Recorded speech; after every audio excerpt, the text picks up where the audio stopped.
introduce Yusuf Fakuri, who's going to speak on justice for Soli. Now he's going to get into some graphic context, so I'm letting you know from now. He will talk about the case and the mistreatment of prisoners and police brutality cases in Ontario, and will touch on mental health on Black, Indigenous, and people of color. Please, ladies and gentlemen, put your hand together for Yusuf Fakuri.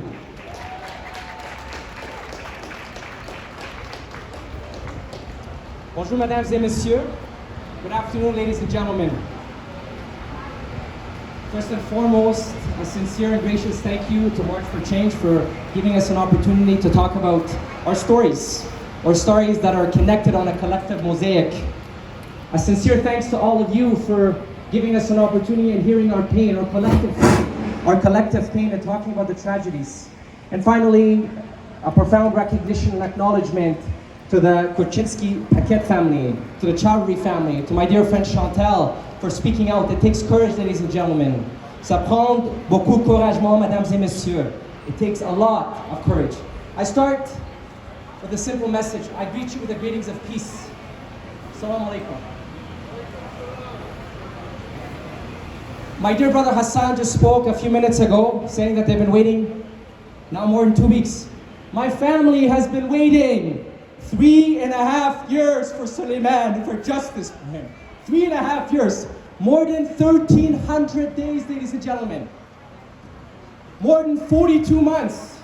Mesdames et messieurs, ma famille a attendu depuis 3 ans et demi pour avoir de justice pour mon petit frère. Plus que 42 mois. Plus que 1,300 jours. What do you say to the mother of this man? Mama, wait, we're just waiting. So ladies and gentlemen, my talk will be very simple, but will be firm, tempered with conviction and sincerity, and dignity that my late brother was not given within the parameters of the justice system. I will first talk about Suleiman, the gifted man that he was academically and athletically. I'll talk about the violent end to his life, and I'll talk about the Justice for Soli movement that was inspired out of his death. And I'll talk about what we as a society, as a collective mosaic, need to do in order to make this change.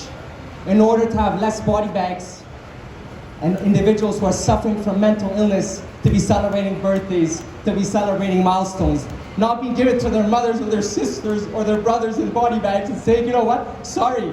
That's what they literally said to the Sean Spalding family. Read his story, it's in Milton, the Maple Heart. That's what they said to my family. But let's stick on message, ladies and gentlemen. Let's talk about Suleiman. Suleiman was a star athlete, an academic person studying at the University of Waterloo's engineering program. He was diagnosed with schizophrenia after a car accident during his first year. He was studying engineering, ladies and gentlemen, at Waterloo. And it was after this car accident that Suleiman was diagnosed with this illness known as schizophrenia. But what my mother did, ladies and gentlemen, this is advice to all of you, to anyone who's suffering from mental illness. My humble advice, just know someone with mental illness who's suffering, their lives can be, the greatest thing you can do for them is compassion, and that's what my mom did. My mom kept Suleiman alive for 11 years, yet it took the justice system 11 days for him to be killed within the context of the system. Encore une fois, mesdames et messieurs, je vais dire, ma mère a aidé mon frère pendant 11 ans, mais le système de justice a été mon petit frère seulement 11 jours. 11 days, ladies and gentlemen, it was within the context of the justice system and he was killed. One last thing about Suleiman. After his illness, when he was diagnosed with schizophrenia, he never stopped being the academic that he was. He actually taught himself to learn a third language. In addition to his native tongue of Farsi and English, he taught Arabic. For any individuals in the crowd that understand the Islamic faith, it's where our holy scripture was written. He actually taught my mom how to read the Quran. And Arabic is one of the hardest languages in the world. And he taught me how to get closer to my faith, to pray. I showed the personal side of him because Suleiman was not a statistic. Suleiman was my brother. He was my mom's son. He was an uncle. So just so you know, when you think about Suleiman or the Pierre Corlians or the Regis Korchinski-Paquettes or the Ijaz Chowdhuries or the Andrew Locos or the Justin Saint-Amours or the Cass Gettys or the Tony Dews or the Mature Madots, I can keep going, or the Chantal Pupka, the Chantal Moore, the Moses Beavers. They had a story to tell, ladies and gentlemen. They had hopes and dreams. Yet those hopes and dreams was dismantled by the justice system, not being tempered within the context of compassion, but within the context of reaction. What kind of society, ladies and gentlemen, do we live when a man who's suffering from mental illness, when individuals suffering from mental illness are giving to their loved ones in body bags, without transparency, without accountability? I'll talk about Suleiman's case very shortly now, what happened to him. Mais je dirais une chose en français, mesdames et messieurs. Nous aujourd'hui, nous à ce moment-là, nous exigeons la justice, nous exigeons la transparence, nous exigeons la responsabilité. I'll say it in English, ladies and gentlemen. We demand justice, we demand transparency, and we demand accountability. You know why? You know why? Because it's our right as a rich nation with a civic history of standing against injustice. This is our right, and the job is on you. C'est notre droit, mesdames et messieurs. C'est notre droit, et c'est vous qui pouvez changer ça. Ladies and gentlemen, let's talk about Suleiman's case. December 4th, 2016, temporarily taken into custody at the Central East Correctional Center in Lindsay, Ontario. He's actually supposed to be taken to hospital instead. He's dead on December 15th, 2016, 11 days. So what happened in those 11 days? My mom and dad, myself and my younger brother tried to visit Suleiman 4 times. Lindsay, ladies and gentlemen, is 4 minutes, it's 45 minutes from Toronto. They call it the Central East Correctional Center, but let's call it in layman English terms. It is the infamous Lindsay Super Jail. And I'm about to say some very names for you guys to understand, okay? We just had a rally last week there.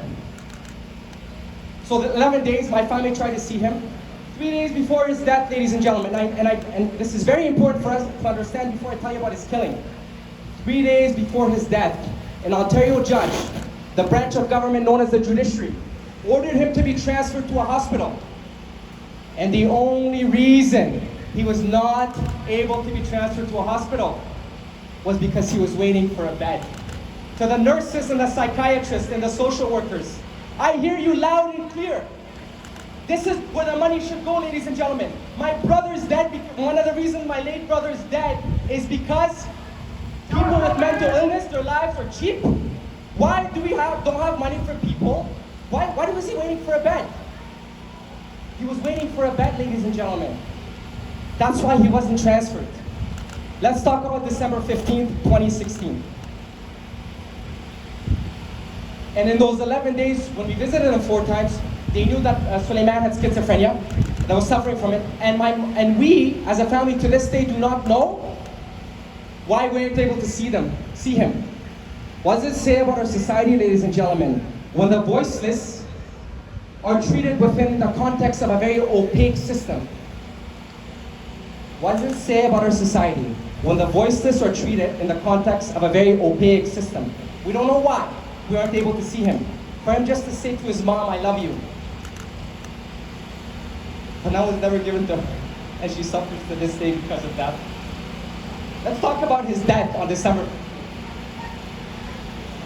2 investigations took place, ladies and gentlemen, and I'm sorry to tell you in these details because I need people to know that the reason that we're talking about our pain is, I tell you sincerely, I do not know how much longer I can continue, but I do it to honor him.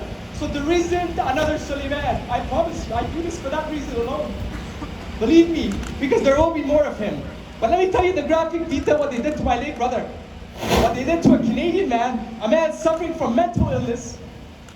These are individuals that are in the vanguard within the context of the state, that are supposed to articulate compassion, that are supposed to articulate the highest standard of what as a society, as a nation, are supposed to invoke. But look what they did to him, ladies and gentlemen. So there's 2 investigations that took place after his death. I'll talk about the coroner one. Here's the graphic details. The coroner did a very thorough investigation, and after an 8-month investigation, at the time of Suleiman's death, both his legs and his hands were tied. He was pepper sprayed twice. He had a spit hood. 12 guards, recording the game, 12 guards took turns beating him to death. These are the last few minutes of my late brother's life. 12 guards His legs and his hands were tied. He was pepper sprayed, and he had a spit hood. A spit hood is something like putting you on your mask. These were the last few minutes of Suleiman's life here in our nation, ladies and gentlemen. And according to the coroner, he had 50 bruises. Selon le bureau de coroner, il avait 50 brisés. 50 bruises, all inflicted by the guards. Ladies and gentlemen, if that doesn't enrage you, if that doesn't anger you, then I honestly don't know what. But what my family did over the years, and I'll tell you later, we transferred our rage and our anger to the best way to honor Suleiman. We fought back, and we tried our best to give other families a voice. And that's what we continue to do in these 3.5 years, ladies and gentlemen. That's what we're going to continue to do in these 3.5 years. Now let me talk to you about the police investigation. The Porta Lakes Police Service investigated the local jail. So the local police investigated the local jail, and after a 1 year and a half, after a 1 year investigation, they sent an email to my counsel, Nader Hassan, and they said there are no grounds for charges. There are no grounds for charges, ladies and gentlemen. Literally, no grounds for charges. Yeah. Local police investigating the local jail. But then the Fifth Estate did their own investigation. The CBC Fifth Estate, they did their own investigation. And it came out that there was an eyewitness to Suleiman's killing.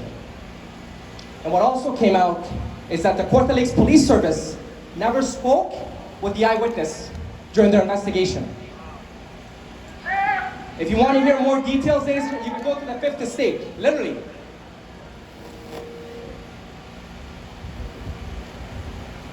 So then, the coroner, the Ontario Chief Coroner, we were happy with this. They called for a new investigation to be led by the Ontario Provincial Police.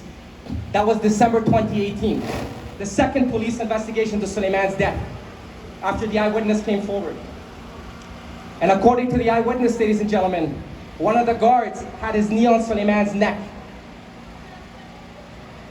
One of the guards had his knee on Suleiman's neck. Now, almost 19 months later, we are anxious to learn what the decision for the Ontario Provincial Police is. 19 months later, ladies and gentlemen, round 2 into Suleiman's death. We're still waiting.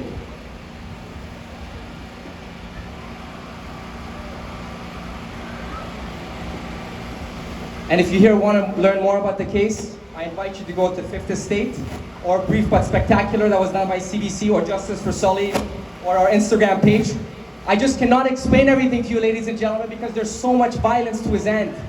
I also want to add, ladies and gentlemen, the 12 guards that killed Suleiman, that beat him to death, most of them are still employees of the Ontario government. The 12 guards that beat Suleiman Fakiri to death, they are still employees of the Ontario government.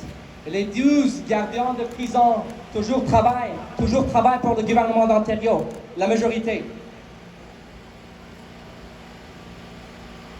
So, ladies and gentlemen, what did we do after Suleiman's death? We had 2 options. We had the option, like any family has a right to mourn, to be there for each other. But through the leadership of my beloved mother, we started the Justice for Soli movement to honor Suleiman. And our mandate of our movement is effectively 2 points. One is to get accountability and transparency for Suleiman, and second, to get accountability for him. We'll make sure another family does not go through what my family is going through, because we're in the process of creating the family coalition of individuals suffering from mental illness within the confines of the justice system. So that's what we did as a family. Through our collective pain, ladies and gentlemen, for 3.5 years, we've traveled across the nation, because Canadians are saying enough is enough in the treatment of people with mental illness. Canadians are saying enough is enough in how people with mental illness are being treated. I leave you with a few words before I introduce the Honorable, Reese Korchinski-Paquette, the brother of my dear friend, the brother of Sister Regis. And for us to think about, ladies and gentlemen, and I want all of you to say their names loud, okay? But before I say that, I want everybody to know, Justice for Soli has, last week we launched, a fitting launch, at the Central East Correctional Center in the Lindsay Jail, rallies across Ontario prisons for mental health rights. Next week, if anybody's interested, we are providing transportation. July 11th, we're going to the Maplehurst Correctional Center. We're going to pick up people at 1 p.m. We're holding a rally in Milton. We have rallies in Kingston, in Ottawa, in Toronto South, in London, in Hamilton. So we need your support to come in droves. We will be providing public transportation free of charge, but we need your support. We need your support. So come next week, and if you want to look for more details, ask me later. I leave you with this, ladies and gentlemen, and I want all of you to think. I leave you with these names, and then with a quote before I introduce Reese. Vancouver, Tony Du, Rodney Levy. Edmonton, Edward Snowshoe. Winnipeg, Mature Medard. Winnipeg, Errol Green. Toronto, Andrew Loku. Regis Korchinski-Paquette.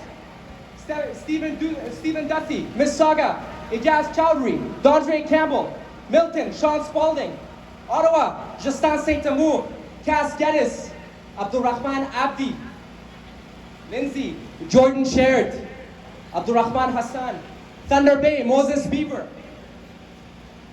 London, Laura Strawn. Kitchener, Ashley Smith. Montreal, Pierre Corleon. East Coast, Matthew Hines. Edmonton, New Brunswick, Chantal Moore.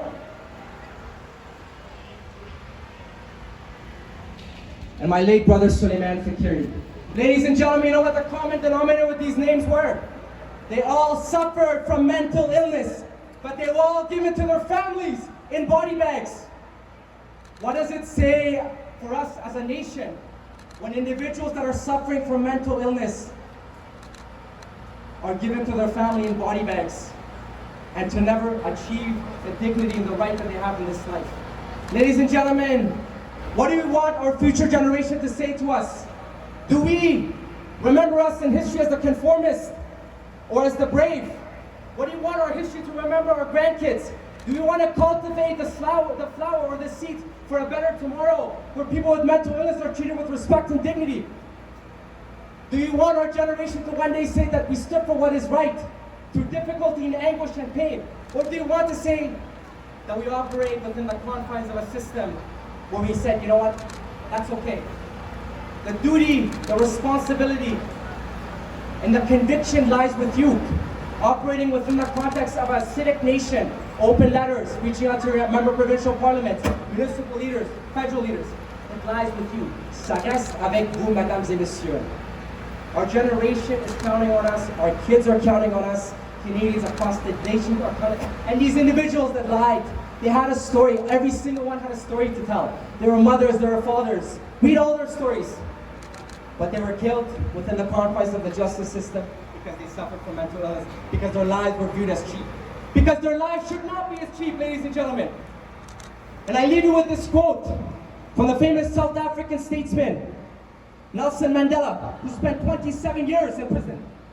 He said, the greatest measure of a society is how a society treats its most vulnerable. The greatest measure of a society is how a society treats its most vulnerable. La meilleure façon de toutes les sociétés, c'est la façon de société qui traite leur citoyenneté. The onus is on you. The obligation is on you. Do it with conviction and courage and dignity, and the waves of passion and honor will be open. Let's honor them, and without that, after all that, please keep my family in your thoughts. Support us, Justice for Soli on Instagram or Facebook. And until I leave this earth, I will fight for my late brother. I love him incredibly, but I will not stop. Make no mistake. Right? Please support the Regis family, the Paquette Korchinski family, and everyone who spoke. And we are stronger as a collective rather than operating as silos. On est très puissant si on travaille ensemble, pas singulier. Hashakar, shukran, thank you so much. Merci beaucoup. I welcome Regis Paquette Korchinski.